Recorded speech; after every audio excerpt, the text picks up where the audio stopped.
Cordial saludo para todos. Bienvenidos a nuestro podcast. Soy Joana Pájaro y junto a mi compañera Elisa Tordesilla estaremos hablando de un tema muy importante. ¿De dónde viene nuestra forma de enseñar?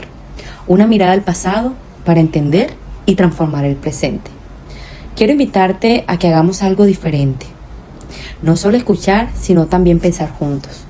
¿Alguna vez te has preguntado por qué enseñamos como enseñamos?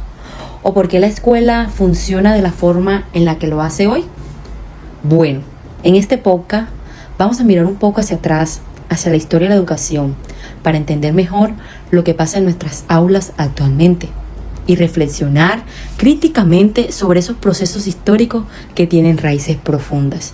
Porque entender la educación no es solo mirar el pasado como algo lejano, es reconocer que muchas de las prácticas que hoy consideramos normales en realidad son el resultado de decisiones históricas que no siempre pensaron en todos. Y aquí vale la pena preguntarnos, ¿lo que hacemos en el aula responde realmente a las necesidades de nuestros estudiantes o a estructuras que simplemente hemos heredado sin cuestionar? Yo quiero arrancar con algo que me pasa mucho en el aula. A veces siento que no es que estamos repitiendo prácticas sin saber realmente de dónde viene. O sea, uno planea, evalúa, sigue el currículo. Pero en el fondo hay algo que no cuadra, porque tenemos niños en el aula con realidades durísimas. Niños que llegan sin comer, con situaciones familiares complejas, con vacíos emocionales. Y aún así, el sistema nos exige resultados como si todos partieran del mismo punto. Entonces yo me pregunto, ¿de verdad nuestra forma de enseñar está pensada para estos niños? ¿O para otro tipo de estudiantes que no existen en nuestra realidad? Y es ahí donde la historia nos da respuestas incómodas, Eli. Como lo plantea Schambach en 2004, la educación en Iberoamérica no surge de manera neutral, sino profundamente marcada por la colonización. Es decir, no fue pensada desde nuestras realidades. Se impusieron modelos europeos que definieron qué conocimiento era válido y dejaron por fuera saberes culturales, comunitarios y ancestrales. Y eso tiene un efecto que todavía vemos hoy. Muchos estudiantes no se sienten parte de lo que aprenden. Entonces la pregunta fuerte es, ¿a quién sigue beneficiando hoy nuestro sistema educativo? Y ahí es donde el pasado pesa más de lo que creemos, porque la educación que hoy tenemos no nació aquí, no nació en Cartagena, ni en nuestros barrios, ni en nuestros contextos. Viene de modelos europeos que fueron impuestos desde la colonia. Y eso tiene una consecuencia fuerte, Joa. Nos enseñaron a validar un solo tipo de conocimiento, el académico, el escrito, el correcto. ¿Y qué pasó con los saberes del contexto? Con los niños que aprenden en su casa, en su comunidad. Se invisibilizó. Entonces, claro, el niño llega al aula y no se reconoce en lo que aprende. Y ahí empieza la desconexión. Y es justo ahí donde cobra sentido la pedagogía crítica, como lo plantea Maldonado. La educación no debe limitarse a transmitir contenidos, sino que debe ser una herramienta para transformar realidades. Aquí el estudiante deja de ser un receptor y se reconoce como un sujeto que piensa, que siente y que puede transformar su entorno. Y el docente también cambia, ya no es quien solo enseña, es quien acompaña, cuestiona y construye. Pero claro, eso implica incomodar, porque transformar es más difícil que repetir. Pero mira que ahí yo difiero un poco contigo, porque si bien ese origen es claro, también es cierto que hoy hablamos de inclusión, de calidad, de innovación. El problema es que muchas veces eso no se ve en la realidad, y ahí coincido con lo que plantea Pérez e Hidárraga. Aunque ha habido reformas, las desigualdades siguen siendo muy marcadas. No es lo mismo educar en un contexto con recursos que en sectores vulnerables como muchos en Cartagena. Entonces yo me pregunto algo incómodo.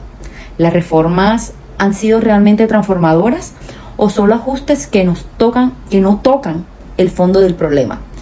El problema es que muchas veces eso queda en el papel, porque en la práctica seguimos teniendo aulas con 40 estudiantes, pocos recursos, presión por los resultados. Entonces yo me pregunto algo incómodo nuevamente. ¿Será que el sistema realmente quiere transformarse o solo quiere parecer algo que lo hace? Total. Y ahí es donde entra algo clave. El poder. Porque la educación siempre ha sido una herramienta de poder. No solo forma personas, forma tipos de ciudadanos. El que cuestiona o el que obedece. Y en muchos contextos, siendo muy honesta, pareciera que fuera formar sujetos que no cuestionen es más funcional para el sistema. Por eso, a veces incomoda tanto cuando un docente intenta hacer algo distinto, cuando rompe la rutina, cuando escucha más al estudiante, cuando flexibiliza, porque eso desordena lo establecido. Claro, y eso lleva a otra reflexión importante. Realmente las reformas han sido transformadoras porque muchas veces parecen más ajustes administrativos que cambios de fondo. Se habla de calidad, de inclusión, pero en la práctica las condiciones siguen siendo muy limitadas, especialmente en contextos vulnerables. Además, si lo pensamos bien, nuestras prácticas pedagógicas también han estado muy influenciadas por modelos tradicionales. La memorización, la repetición, el docente como figura central. Todo eso viene de una historia educativa que no necesariamente promovía el pensamiento crítico. Por ejemplo, en Colombia hubo conflictos muy fuertes entre la iglesia, el Estado y diferentes ideas políticas. Mientras unos defendían la educación tradicional, otros querían transformarla. Ahí nace la propuesta como la escuela activa, que buscaba romper con lo rígido, con lo memorístico y colocar al estudiante en el centro. Y si lo pensamos bien, no es una discusión que tenemos hoy. Todavía debatimos sobre cómo enseñar, qué enseñar y para qué educamos. Es decir, el pasado sigue vivo en nuestras aulas. Y eso se siente mucho aquí, en nuestras aulas, porque enseñar en sectores vulnerables de Cartagena no es solo enseñar contenidos, es escuchar, es contener, es entender que hay niños que no están pensando en la tarea, sino en lo que pasó en su casa. Y ahí uno como docente entra en una tensión constante. ¿Cumplo lo que me exige el sistema o respondo a lo que realmente necesita el niño? Y muchas veces toca hacer equilibrio, porque no podemos ignorar el currículo, pero tampoco podemos ignorar la realidad. Y es ahí donde yo creo que está nuestra fuerza como docentes. Aunque el sistema tenga límites, el aula sigue siendo un espacio de posibilidad, porque cada decisión pedagógica que tomamos también es una postura. Cuando escuchamos al estudiante, estamos transformando. Cuando adaptamos, estamos resistiendo. Cuando creemos en ellos, estamos rompiendo con la lógica de exclusión. No es fácil, pero es profundamente valioso. Pero también siento que hay que reconocer algo, y es que no todo depende del docente. Muchas veces el sistema mismo limita la posibilidad de innovar. Los currículos rígidos, las evaluaciones estandarizadas, las condiciones del contexto, todo eso influye en la forma en cómo enseñamos. Entonces, entender de dónde viene nuestra forma de enseñar no es un ejercicio teórico, es un acto de conciencia.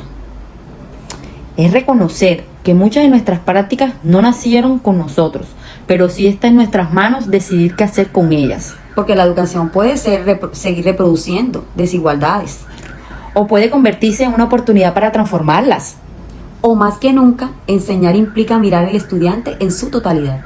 No solo como alguien que aprende contenidos, sino como alguien que vive, siente, lucha y sueña. Implica reconocer que no todos parten del mismo lugar. Y que la equidad no es tratar a todos igual, sino dar a cada uno lo que necesita. También implica cuestionarnos como docentes. ¿Estoy enseñando por costumbre o estoy enseñando con sentido? ¿Estoy repitiendo estructuras o estoy generando pequeñas transformaciones en mi aula? Porque aunque el sistema tenga limitaciones, el aula sigue siendo un espacio de posibilidad. Un espacio donde una palabra puede cambiar una historia. Donde una mirada puede devolver la confianza. Y donde creer en un estudiante puede marcar la diferencia. Porque educar no es solo enseñar, es resistir, es cuestionar y sobre todo es creer profundamente en el otro. Gracias por escucharnos. Y recuerda, la educación que transformamos hoy es el futuro que estamos construyendo.